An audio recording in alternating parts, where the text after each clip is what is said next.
Караңгы. Бля, 2010, бля, 2010 жылғы ситуация. Уже караңгы екен, да?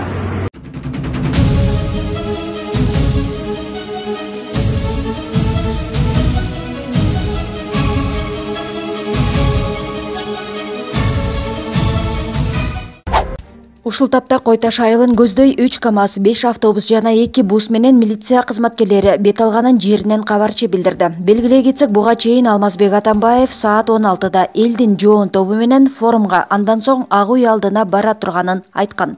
Кабарчы Атамбаевдин Кой Таштагы үйүнүн алдына эл чогулуп жатканын билдирген. Кой Ташта Атамбаев менен милиционерлердин ортосунда кагылышуу башталды. Тараптар бири-бирине таш ыргытышууда.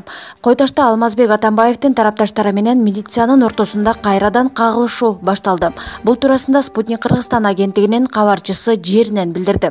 Ага ылайык, учурда Кой Таш айылы жакта 200дөй милиция кызматкерлери чогулуп турат. Атамбаевдин жактоочуларынын саны да 400гө чамалайт. Милиция тарапка таш жана бөтөлкөгө куюлган бензин ыргытылууда. Тартип сакчылары болсо көздөн жаш агызуучу газ колдонуп жатканы айтылды.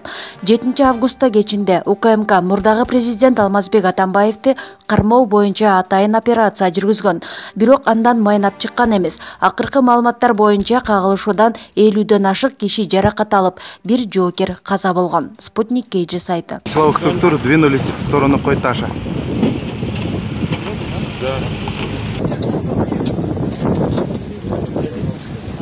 Судя по шеврону, по шум кажется.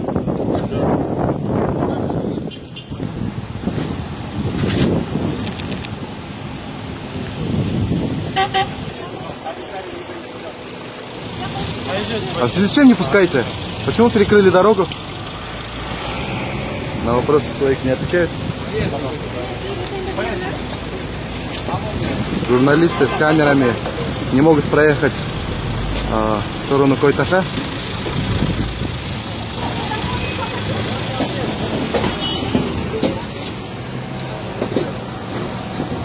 Вот женщина говорит, что не может попасть домой.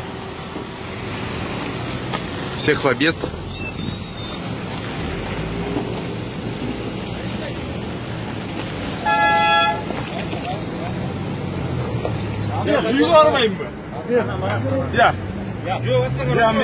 Пока есть такая, Пешком пускайте, Баки? Пешком пускаем, да. Пожалуйста.